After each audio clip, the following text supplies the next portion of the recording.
Hello friends. Andaman Nicobar द्वीप समूह बंगाल की खाड़ी में स्थित भारत का एक बहुत ही सुंदर पर्यटक स्थल है। इसकी सुंदरता और प्राकृतिक नज़ारे देखने लायक हैं। अपनी इस वीडियो में मैं आपको अपनी अंडमान की यात्रा का पूरा विवरण दूंगा और साथ ही आप यह भी जान पाएंगे कि कैसे आप कम खर्च में इस सुंदर द्वीप पर घूमने का आनंद ले सकते हैं। तो और विलंब न करते हुए आइए अपनी वीडियो शुरू करते हैं। अगर आप अंडमान जाने के लिए समुद्री मार्ग को चुनते हैं तो आपको तकरीबन 2.5 दिन का समय लगेगा, और अगर आप बाई एयर जाएंगे तो न्यू दिल्ली से Veer Savarkar port Blair airport के लिए आपको केवल 2 घंटे का समय लगेगा। तो इसीलिए हमने भी बाई एयर जाने को चुना।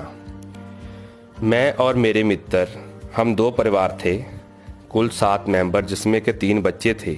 हमने अपनी अंडमान की यात्रा जालंधर पंजाब से शुरू की, जहां से कि हमने एक ट्रेन पकड़ी जो कि हमें ओल्ड दिल्ली रेलवे स्टेशन पर ले गई। इस ट्रेन ने हमें तकरीबन 11 बजे दिल्ली पहुंचा दिया। उसके बाद हम वहां से टैक्सी लेके एयरपोर्ट की ओर चल पड़े। हमारी फ़्लाइट सुबह 7 बजे की थी, तो हमने यही डिसाइड किया कि बाकी का समय हम वेटिंग रूम में बैठकर बिताएंगे ताकि किसी तरह की कोई दिक्कत ना हो। ये जून का महीना था, और लेकिन वेटिंग रूम में बैठने के बाद हमारे पास सोने के लिए समय तो काफ़ी था, लेकिन हम सो ना पाए क्योंकि वहाँ का एसी इतना चिल्ड था कि हमें आराम करने के लिए भी दिक्कत महसूस होने लगी।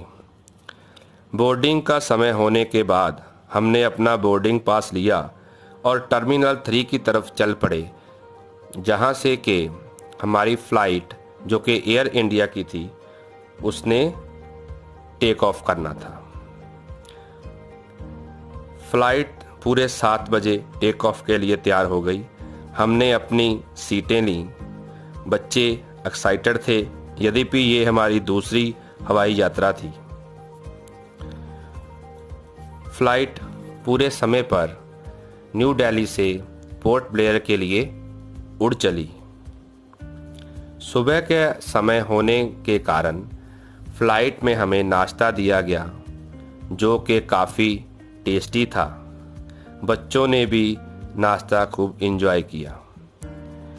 रास्ते में आधा घंटा की विशाखापट्टनम स्टे के बाद हमारी फ़्लाइट 10 बजे पोर्ट ब्लेयर पहुंच गई।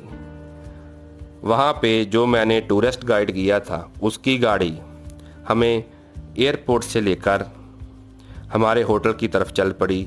हमारे होटल का नाम था अनभू, जो कि शहर से तकरीबन 1 किलोमीटर की दूरी पर था। सभी थके हुए थे तो चाहते थे कि थोड़ा आराम किया जाए, इसलिए हमने ड्राइवर को बोल दिया कि हम थोड़ा आराम करना चाहते हैं। यही डिसाइड हुआ कि दोबारा 3 बजे ड्राइवर हमें पिक करेगा। आज के हमारे 2 पॉइंट थे जो हमें देखने थे। उसमें एक था पोर्ट ब्लेयर का लोकल बीच कावाई, और दूसरा था सेलुलर जेल, जिसको काले पानी की जेल भी बोला जाता है। उसमें रात को हमने लाइट एंड साउंड शो भी देखना था। तो कमरे में हम थोड़ा बैठकर अपनी थकान मिटाने लगे और ड्राइवर का इंतज़ार करने लगे। 3 बजे ड्राइवर ने हमें कौवाई बीच पे छोड़ दिया। मौसम काफ़ी सुहावना था। ड्राइवर ने बताया कि अभी रात को ही पोर्ट ब्लेयर पे काफ़ी बारिश हुई है। तो हम सभी मन में यही सोच रहे थे कि अच्छा हो कि जो 10 दिन हमने यहाँ गुजारने हैं तब बारिश ना हो, ताकि हम अच्छे से पोर्ट ब्लेयर घूम सकें। बीच पर पहुंचकर सभी ने सबसे पहले नारियल पानी का लुत्फ़ लिया। बच्चे पानी के अंदर जाने के लिए ललायित हो रहे थे, लेकिन बच्चों को ये कह दिया गया था कि हमें इसके बाद सेलुलर जेल जाना है, तो अपने कपड़े गीले मत करें। बच्चे कहाँ मानने वाले थे। फिर भी थोड़ा थोड़ा वो समुंदर के अंदर जाने लगे। बच्चों के साथ बड़े भी शामिल हो गए। समुंदर का आकर्षण ही ऐसा होता है कि आप अपने आप को रोक नहीं सकते। शाम होने की वजह से समुंदर थोड़ा रफ हो रहा था, जिसकी लहरें थोड़ी ऊंची चल रही थी। हमने तकरीबन 1.5 घंटा बीच पर बिताया। उसके बाद हमें सेलुलर जेल जाना था, तो सबकी यही कोशिश थी कि समय पर हम जाकर जेल देख सकें, क्योंकि जेल काफ़ी बड़ी थी, देखने लायक बहुत चीज़ें थी। इसके लिए हमें समय चाहिए था, तो हम सभी सेलुलर जेल की तरफ चल पड़े। सेलुलर जेल पहुंचकर हमने देखा कि वहां पर चप्पे चप्पे पर हमारे देश भक्तों की यादगारें बसी हुई हैं। कैसे अंग्रेज़ों ने वहां एक फांसी घर बनाया था, जिसमें हमारे देशभक्तों को फांसी दी जाती थी। पूरी जेल का नक्शा इस तरह से तैयार किया गया था कि सेंटर में टावर था, जिस पर हर एक कोठरी पर निगाह रखी जा सकती थी। पूरी जेल घूमने के लिए काफ़ी समय चाहिए था। हम अभी थोड़ा थक चुके थे, इसलिए हमने पूरी बिल्डिंग पर जाना ठीक नहीं समझा। एक बिल्डिंग देखने के बाद हम अजायब घर देखने के लिए चले गए।